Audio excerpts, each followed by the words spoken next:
Insegurança e tráfico, a Band flagrou o uso de drogas no setor hoteleiro sul. Lava Jato, Polícia Federal cumpre mandados autorizados pelo Supremo em 3 estados. A investigação atinge aliados do senador Eunício Oliveira. Prisão em segunda instância, partido que entrou com um liminar que pode beneficiar Lula, fala agora em desistir da ação. Olá, eu sou Renata Dourado e começa agora o Band Cidade, primeira edição.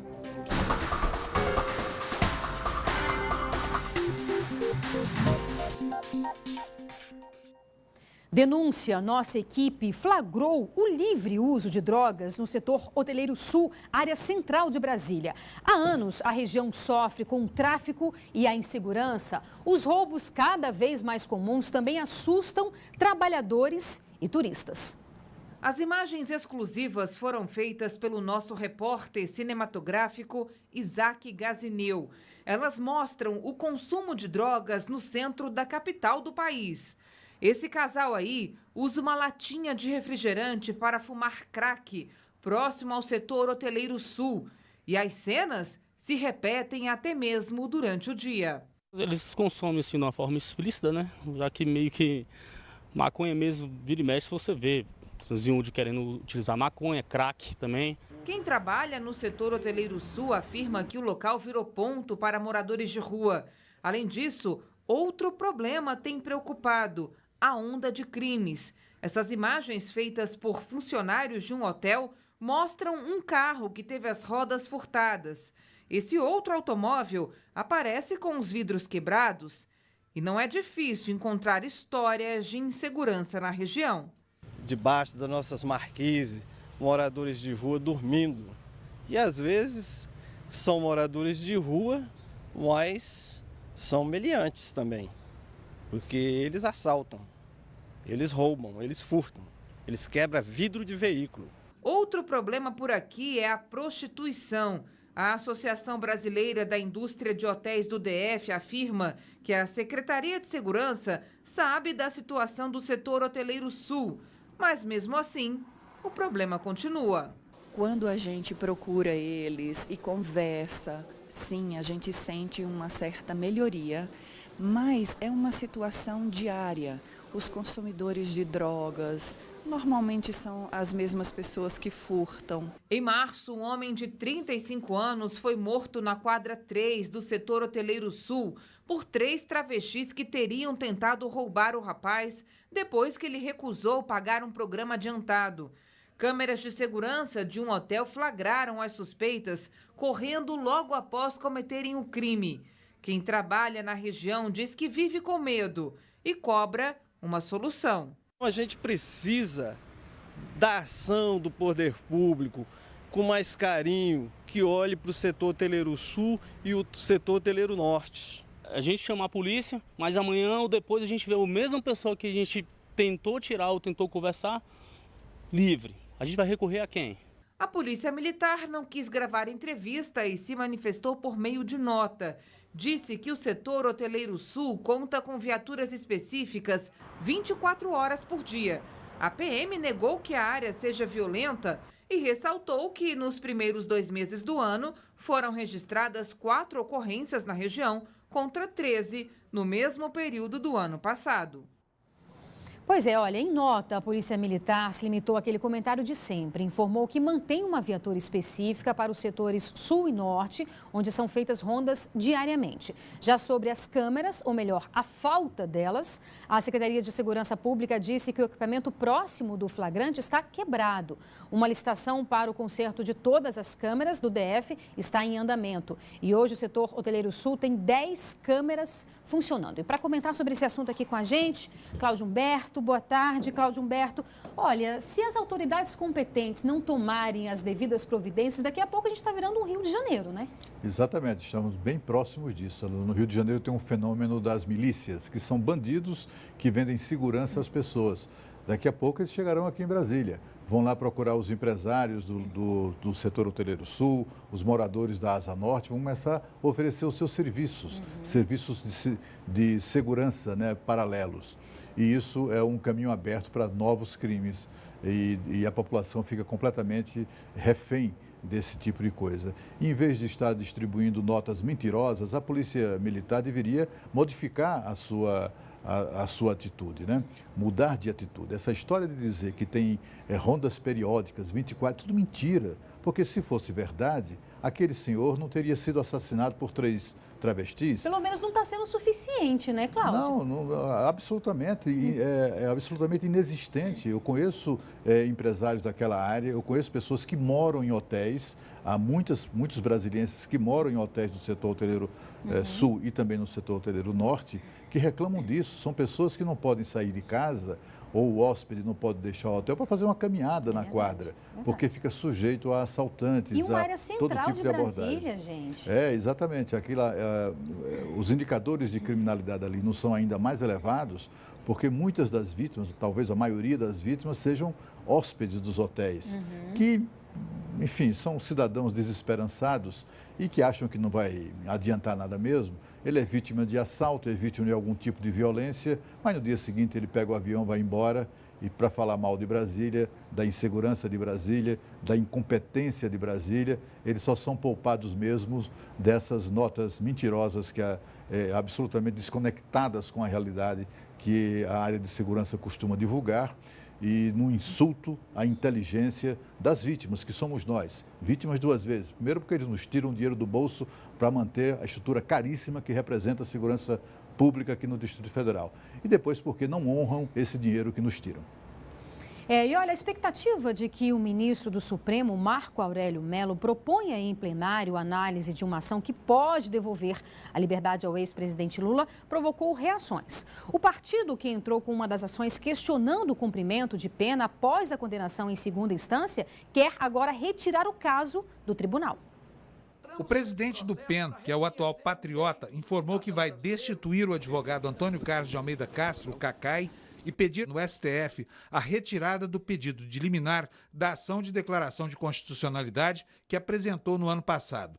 Um novo advogado vai ser nomeado e, se o Supremo não aceitar a retirada, ele deve pedir o adiamento por 15 dias para estudar o processo. A sessão de quarta-feira no Supremo tem na pauta o julgamento de pedidos de habeas corpus do ex-ministro Antônio Palocci e do deputado federal Paulo Maluf, condenado por lavagem de dinheiro. Mas o ministro Marco Aurélio Mello já sinalizou que aproveitará a reunião do plenário para propor a análise de pelo menos uma das ações declaratórias de constitucionalidade das quais ele é relator. Ele deve fazer isso através de um requerimento e não com a apresentação de uma questão de ordem. Em 2016, o Supremo aprovou em plenário por 6 votos a 5 que os condenados em segunda instância podem começar a cumprir a pena e recorrer aos tribunais superiores enquanto estiverem na prisão. Quem vai definir se o tema voltará a ser discutido é a presidente da Corte, Carmen Lúcia, que é contra mudar agora a jurisprudência estabelecida há apenas 2 anos. Ela pode tomar uma decisão monocraticamente, ou seja, sozinha, ou consultar os demais ministros sobre a conveniência de pautar ou não o assunto. Agora, Cláudio, independentemente ou não do PEN decidir, não sei nem se pode, mas ainda que possa retirar, esse assunto vai vir à tona, né? Com outras ações. Vai vir à tona, mas não vai ter aquilo que todo mundo temia. É que, novamente, agora, na quarta-feira, aquele assunto fosse reaberto, discutido, questão de ordem. Nada disso vai acontecer. O ministro Marco Aurélio já informou que apenas vai fazer um requerimento à mesa pedindo para que isso seja pautado. E, como já disse a ministra Carmen Lúcia, é improvável que ela recue, não é? Porque ela já disse que esse assunto não será pautado, é um assunto que já foi definido pelo Supremo Tribunal Federal. E o Supremo, afinal de contas, não é, Renata, precisa parar de sobressaltar o país com esse tipo de coisa. Quer dizer, nós esperamos uma justiça que tome decisões definitivas, duradouras, né? Não só as leis sejam duradouras nesse país, é o que o Brasil precisa, mas também a interpretação que fazem dela os ministros do Supremo.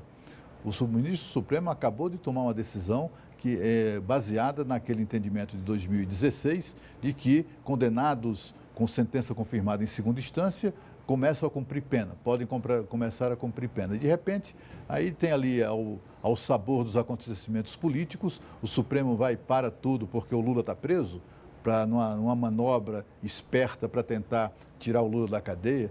Isso não está certo, né? O presidente desse partido, o PEN, Eu entrevistei ontem no meu programa na Rádio Bandeirantes de São Paulo, no final da tarde, e ele é um tanto quanto confuso. Ele até fala, durante a entrevista, ele me contou que é contra essa história o que a ação pede, né? Porque, afinal de contas, ele próprio tem um caso de violência na família e de impunidade de malfeitores. O pai dele foi assassinado a tiros. E o assassino nunca foi punido, nunca cumpriu um único dia de cadeia, exatamente em razão dos favores da lei. Então, ele defende prisão em segunda instância. Ele, do ponto de vista pessoal, ele disse que autorizou o Cacai a entrar com essa ação, porque ele achava, como o Cacai, que isso tinha, como o Cacai acha, sinceramente, uma ação, inclusive, que ele impetrou antes do habeas corpus do Lula, ele acha que era um tema que tem a ver com a Constituição e precisa ser esclarecido. O problema é o momento, né? Colocar isso na pauta agora é improvável e faria muito mal ao país e também à justiça, né? Que país é esse que é capaz de mudar leis e até o Supremo Tribunal alterar o seu entendimento só para livrar um vigarista que finalmente foi preso? E olha, a Justiça Federal daqui de Brasília aceitou a denúncia do Ministério Público e tornou réus por organização criminosa 9 investigados no chamado quadrilhão do MDB. Entre eles, 2 amigos do presidente Michel Temer. E hoje também tem Lava Jato nas ruas. Na mira, o presidente do Senado, também MDBista, Eunice Oliveira. Ao vivo a gente conversa com a Carolina Vilela, que traz aí mais informações. Um dia bastante agitado, né, Carol? Sim, Renata, boa tarde, né, para você, boa tarde aí para o Cláudio Humberto e para todos que nos acompanham aqui no Band Cidade Primeira Edição.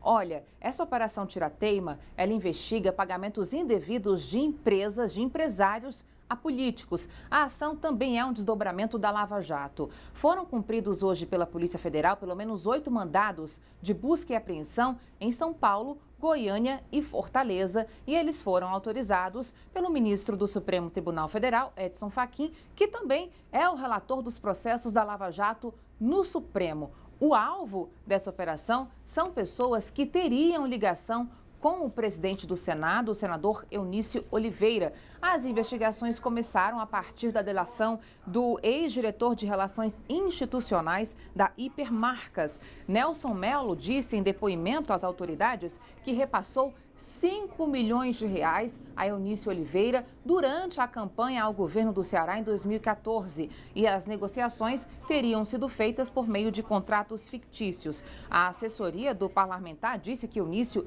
não é alvo da Operação Tirateima, nem tampouco pessoas ligadas a ele. Dentro do MDB, o mesmo partido do presidente do Senado, o clima é de total apreensão. O juiz federal Marcos Vinícius Reis, da 12ª Vara Federal aqui de Brasília, aceitou a denúncia por organização criminosa contra amigos próximos do presidente Michel Temer, José Yunes, ex-assessor do presidente Temer, e o coronel João Batista Lima foram presos durante a Operação Scala lá em São Paulo e são acusados de participarem do quadrilhão do MDB, um esquema que cometia crimes contra empresas e órgãos públicos. O quadrilhão do MDB, Renata, já tinha sido denunciado em setembro do ano passado pelo então Procurador-Geral da República, Rodrigo Janot. Na época, essa denúncia envolvia o presidente Michel Temer, os ministros Eliseu Padilha e Moreira Franco, os ex-deputados Eduardo Cunha, que segue preso, Gedel Vieira Lima, Henrique Alves e também Rodrigo Rocha Loures, aquele que ficou famoso aí por ter sido pego com uma mala cheia de dinheiro.